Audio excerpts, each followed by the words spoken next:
On a bien des belles choses au Québec, mais ici, nous nous trompons.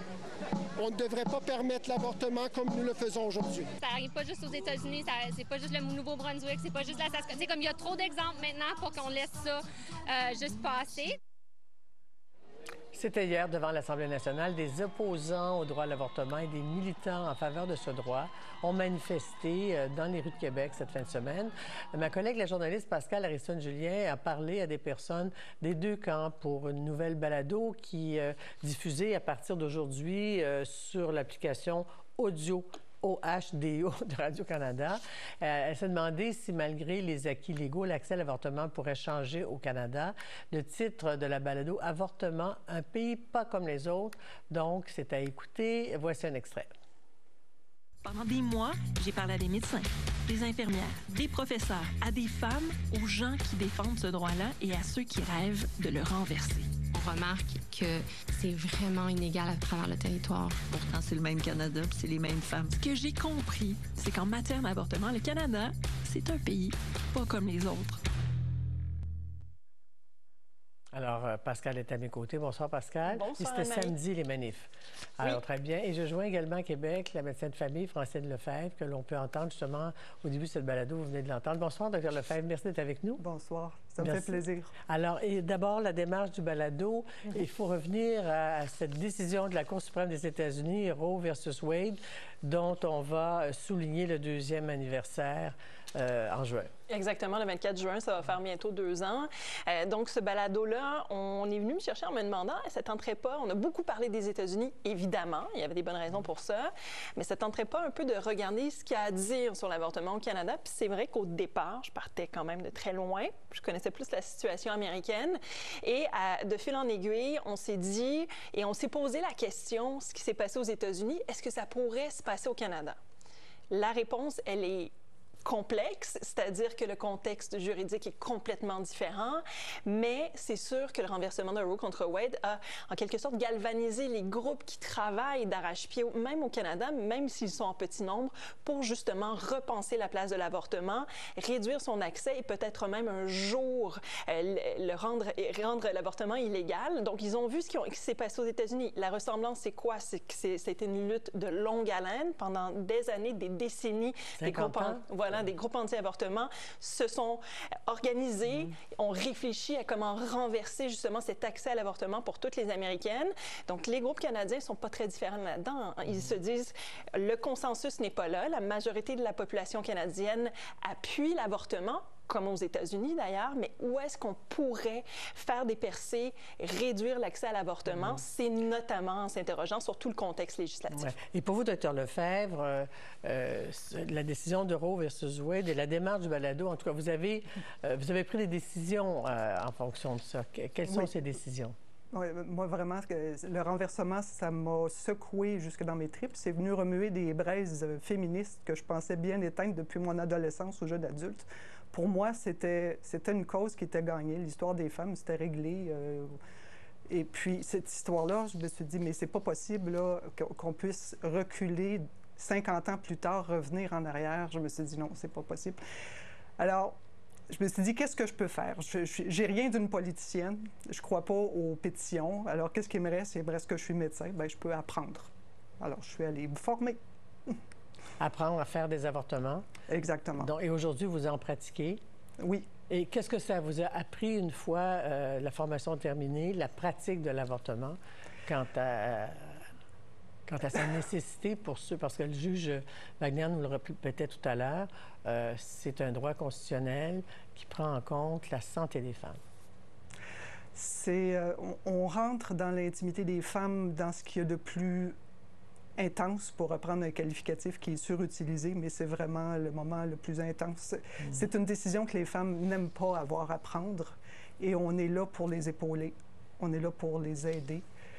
C'est pas très glamour, hein, je peux vous le dire, mais en même temps, c'est tellement essentiel. On est là pour aider. Et pour vous, Pascal, Sur le terrain, qu'est-ce que vous avez découvert quant à l'accès? Parce que rappelons que là, ce n'est plus illégal, hein? C'est l'effet de la Cour suprême dans l'affaire Morgenthaler, mais c'est chaque province qui décide si on y a accès ou pas, si on respecte ce droit-là. C'est ça qui distingue l'accès à l'avortement d'une province à l'autre, d'un océan à l'autre, d'une région à l'autre. C'est-à-dire que, vous l'avez dit, décriminalisé depuis 88, aussi le fait qu'on ne reconnaisse pas de statut légal au fœtus, ça permet à toutes les femmes canadiennes de se faire avorter pour n'importe quelle raison à tout moment de la grossesse. Mais l'avortement, c'est un soin de santé. Soin de santé, vous l'avez dit, ça vient des provinces. Il y a au Canada en ce moment quand même 2 provinces où les premiers ministres se sont officiellement prononcés contre l'avortement. Il y a le Nouveau-Brunswick, il y a la Saskatchewan aussi.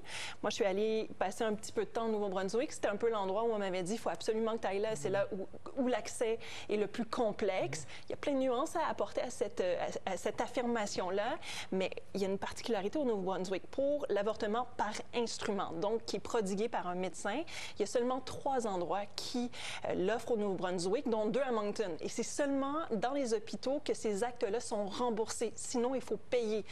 Il y avait, jusqu'à l'hiver dernier, une clinique privée qui offrait à Fredericton des avortements, mais qui a annoncé sa fermeture justement parce que c'était trop complexe au niveau du financement. Donc, en ce moment, on peut interrompre sa grossesse à Bathurst ou à Moncton. Sinon, il faut faire beaucoup de routes. Et comme tout dossier, c'est-à-dire lorsqu'on est une femme avec des moyens financiers, avec un bon réseau familial, un moyen de transport, interrompre sa grossesse, c'est correct, c'est accessible. Mais pour toutes les populations plus marginalisées, avec un peu moins d'argent, avec pas de réseau, justement, c'est là que ça devient complexe. Au Nouveau-Brunswick, ils ont beaucoup profité de l'arrivée de la pilule abortive. Santé Canada l'a approuvée en 2015.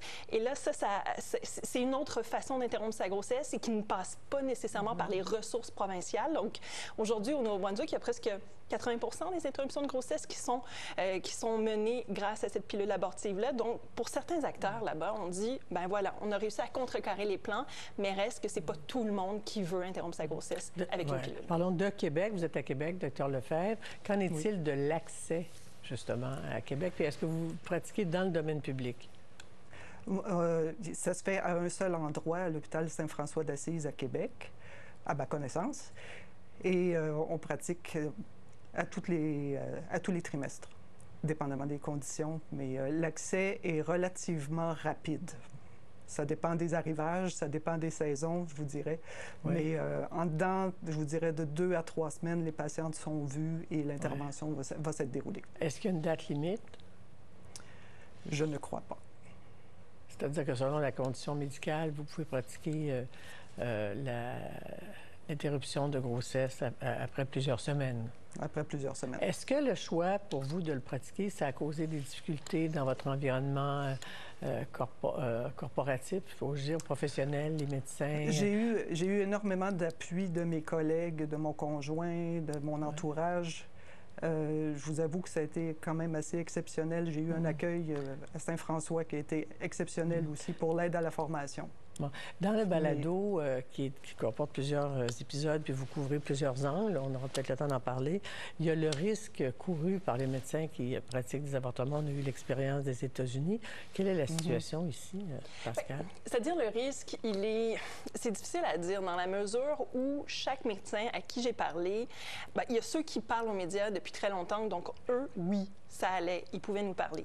Mais pour ceux qui parlaient pour la première fois, il y avait quand même une petite pause à prendre, une petite réflexion. Beaucoup de médecins qui sont allés voir leur famille en disant « Est-ce que ça te dérange? Est-ce que je peux me nommer? » Parce que c'est pas qu'il y a un danger imminent, il y a personne qui postait à l'extérieur ou quoi que ce soit, mais lorsqu'on se fait connaître, lorsque notre nom est associé à la pratique de l'avortement, aux États-Unis, il y a des médecins qui se sont fait assassiner pour cette raison-là.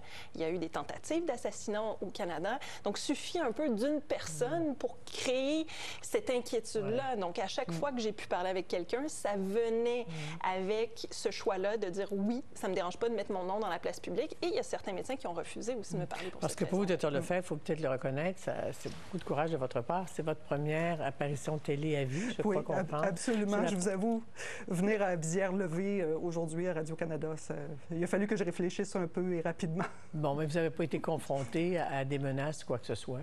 Pas encore. Non, mais on ne vous souhaite pas, évidemment. Je ne m'en souhaite pas. Mais ça vous inquiète, vous, l'accès des femmes à l'avortement, où qu'on se trouve au Canada? Oui, c'est une préoccupation. Moi, je pensais que c'était réglé, mais comme je vous dis, avec ce qui est arrivé aux États-Unis, ils sont tellement proches, ils sont tellement gros, ils ont tellement d'influence. J'ai pris ça vraiment personnel. Alors, on va regarder les sondages, parce qu'il y a des sondages ici aussi qui montrent le taux. Alors, le droit à l'avortement au Canada, 49 % croient que la situation aux États-Unis pourrait avoir des répercussions au Canada. N'est-ce pas? Ça a inspiré le balado. Et 60 % sont préoccupés par l'accès aux services liés à l'avortement au pays.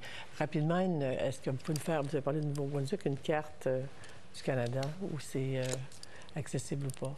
Bien, ça dépend aussi à quel moment de la grossesse on souhaite interrompre sa grossesse. C'est-à-dire qu'il y a une province qui est vraiment intéressante et dont je me suis arrêtée, l'île du Prince-Édouard, il n'y a pas si longtemps, jusqu'en 2017. Il n'y avait pas d'avortement à l'île du Prince-Édouard. Depuis, devant la menace de poursuite de groupes féminins, la province a créé 2 cliniques et c'est devenu un des endroits où l'accès est le plus facile. Donc, ça peut aller aussi dans l'autre sens.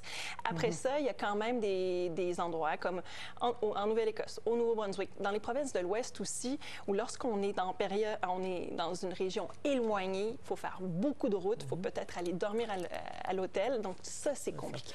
Terminons les angles morts rapidement.